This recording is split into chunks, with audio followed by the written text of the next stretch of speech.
കേരളത്തിൽ നിന്നുള്ള ഇൻഫ്ലുവൻസർമാർക്കിടയിൽ സബ്സ്ക്രിപ്ഷൻ വഴി ഏറ്റവും കൂടുതൽ വരുമാനം നേടുന്ന ഒരാൾ രേണു സുധിയായിരുന്നു. 3256 സബ്സ്ക്രൈബേഴ്സുള്ള രേണുവിന്റെ ഒരു മാസത്തെ വരുമാനം 5,86,080 രൂപയാണ്. 180 രൂപയാണ് രേണു സബ്സ്ക്രിപ്ഷൻ ചാർജായി ഈടാക്കുന്നത്. അതേസമയം അന്ന രാജനെ 1426 ആളുകളാണ് സബ്സ്ക്രൈബ് ചെയ്യുന്നത്. പ്രതിമാസം 390 രൂപയാണ് സബ്സ്ക്രിപ്ഷൻ ചാർജായി അന്ന ഈടാക്കുന്നത്. 5,56,140 രൂപയാണ് സബ്സ്ക്രിപ്ഷനിലൂടെ മാത്രം മാസവരുമാനമായി അന്ന നേടുന്നത്. എന്നാൽ ഇപ്പോഴിതാ രേണുവിനെയും അന്ന രാജനെയുമെല്ലാം പിന്നിലാക്കി ഇൻസ്റ്റഗ്രാം സബ്സ്ക്രൈബേഴ്സിന്റെ കാര്യത്തിൽ പുതിയ കുതിപ്പ് നടത്തിയിരിക്കുകയാണ് ഹൻസിക കൃഷ്ണ.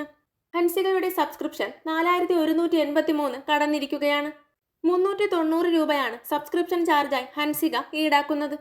16,31,370 രൂപയാണ് സബ്സ്ക്രിപ്ഷനിലൂടെ മാസവരുമാനമായി ഹൻസികയ്ക്ക് ലഭിക്കുക. ഈയിടെ ഹൻസികയുടെ ഒരു സബ്സ്ക്രിപ്ഷൻ വീഡിയോ ലീക്കായിരുന്നു. ഇതിന് പിന്നാലെയാണ് സബ്സ്ക്രൈബേഴ്സിന്റെ എണ്ണത്തിൽ വലിയ വർധനവുണ്ടായത്. വീഡിയോ ലീക്കായി ഒറ്റ ദിവസം കൊണ്ട് തന്നെ 1000-ലധികം സബ്സ്ക്രൈബേഴ്സ് വർദ്ധിച്ചുവെന്നാണ് സോഷ്യൽ മീഡിയ ഉപയോക്താക്കൾ പറയുന്നത്. ഇൻസ്റ്റഗ്രാമിൽ 16 ലക്ഷം ഫോളോവേഴ്സുള്ള ഹൻസികയുടെ റീൽ വീഡിയോസിന് ലക്ഷക്കണക്കിന് കാഴ്ചക്കാരാണുള്ളത്. ഗ്ലാമറസ് ആയുള്ള ഡാൻസ് വീഡിയോസാണ് അധികവും ഹൻസിക ചെയ്യാറുള്ളത്. അതേസമയം ബാച്ചിലർ പാർട്ടി 2 എന്ന സിനിമയിലൂടെ നസ്ലിന്റെ നായികയായി സിനിമയിൽ സജീവമാകാനുള്ള തയ്യാറെടുപ്പിലാണ് ഹൻസിക.